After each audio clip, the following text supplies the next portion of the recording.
today we're going to talk about the road.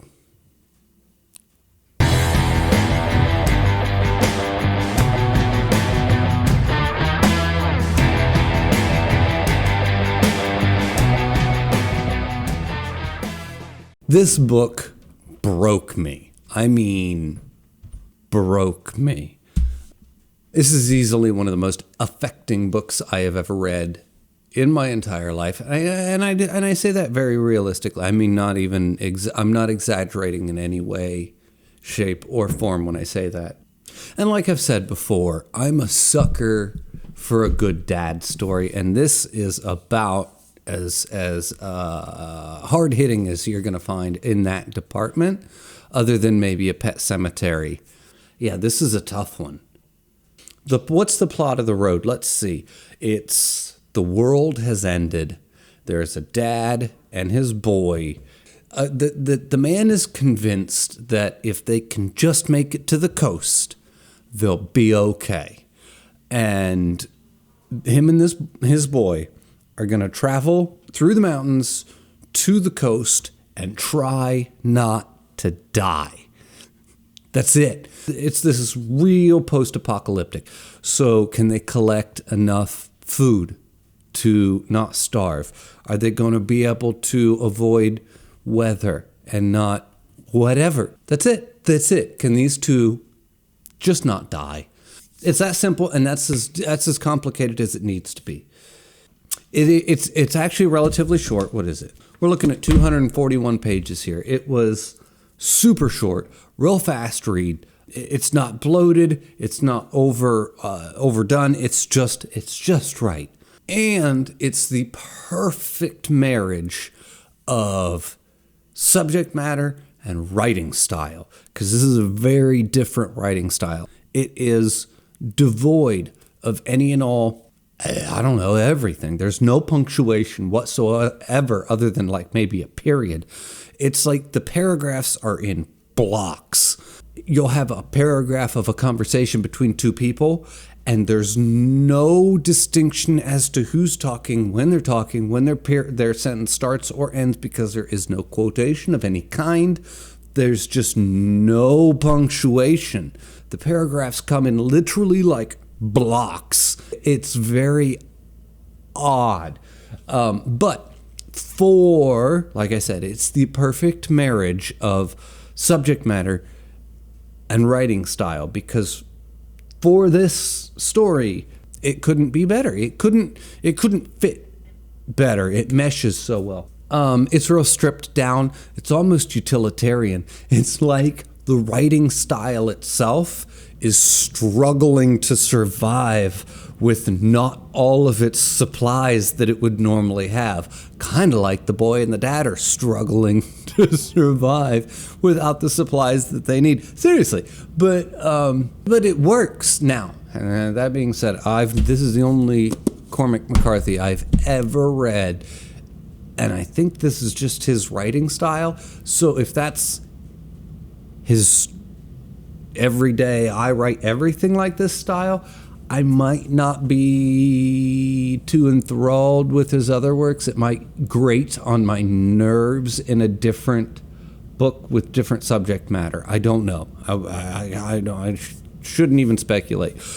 But for this book and for the subject matter of this book and the story that it was trying to tell, and in the way that it was told, it was literally the best, just perfect marriage of subject matter and writing style. Yeah, I need to point out, it took me 23 pages of this book to realize that it was going to be a 10 out of 10. I literally wrote on the top corner of page 23, 10 out of 10. And it wasn't anything in particular that happened on page 23 that made me realize that it was a 10 out of 10. I actually got interrupted while I was reading, and I had to go do something. And while I'm over here doing other things, I am still kind of churning it through in my head and thinking about everything that I'd read. And when I went back to it, I don't know, an hour or two later to keep reading, and I had been thinking about all this stuff, I thought, God, this is going to be a good one. And I grabbed my pen, and I just wrote up in the top corner 10 out of 10, because I had a feeling right there. After, I was like, I'm not even getting any further into this book before I write down 10 out of 10. That way, when I get to the end, if it does turn out to be a 10 out of 10, I will be able to say, I knew on page 23 this was going to be a good book. Anyway, and I can't even really tell you why it's so affecting. Apparently it's different for, it affects different people for different reasons. Because I thought, man, this is just a universally affecting book, and I think it is. But other people will say that, it's like the cellar scene will stick with me until the day that I die.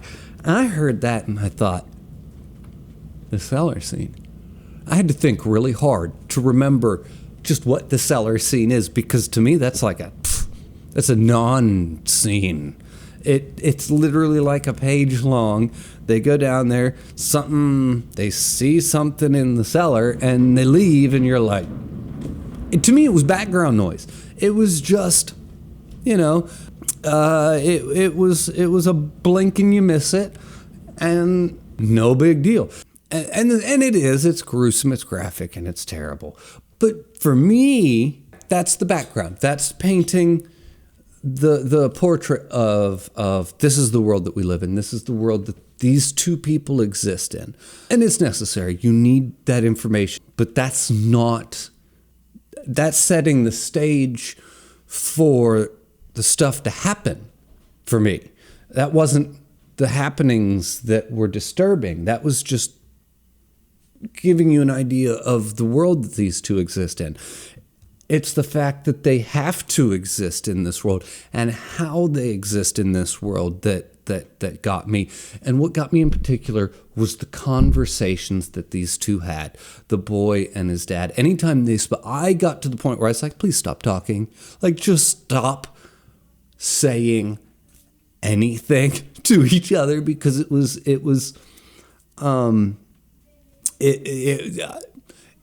I will tell you, the first time in this book that I legitimately cried was a conversation about hot chocolate.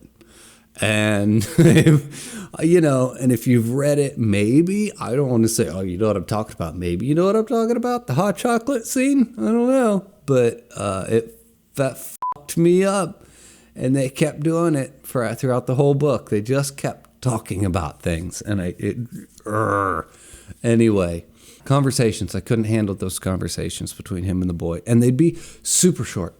I mean, just the shortest little, they're both speaking like 3 words at a time. Why? Because we can't. Because why? Because we carry the fire. Are we carrying the fire, Dad? We're carrying the fire, son. And then they move on. But something about it it just stuck it right in, and it would just twist. I couldn't handle the conversations. Anyway, and it's not deep. I don't know how to explain it. The book itself isn't very deep. What makes it deep is what you bring to it. It inherently, in and of itself, isn't a very deep book. It doesn't go deep into subject matters. It doesn't go deep into their thought processes. It's super surface level, and it just presents everything that happens real matter of fact. This is what happened, this is how it happened, and moving on. But the things that happen are so screwed up. These people don't dwell on the consequences and the aftermath of what happened, but you do. You have to dwell on that, and you have to dwell on it by yourself, because the book's not going to do it for you. It's just going to show you this really screwed up situation and move on to the next one. Because like other books will sit there and they'll dissect it, and they'll be like, oh, well, the person will have thoughts and feelings on what just happened. No, not really, not here. He just drops something in your lap and moves on and lets you dwell on it. So like I said, all the depth that you get in this book is the depth that you bring to it. I guess at the end of the day, what I get out of it and what hits me might not be what you get out of it and what hits you. What affects you might be different than what affected me when I read it. But I can say it will hit you and it will affect you. And if it doesn't, you probably aren't human, because this book hurts something inside you as you read it. In a good, not a good way, but it makes it a good book. I don't know what I'm trying to say. Just go read the book.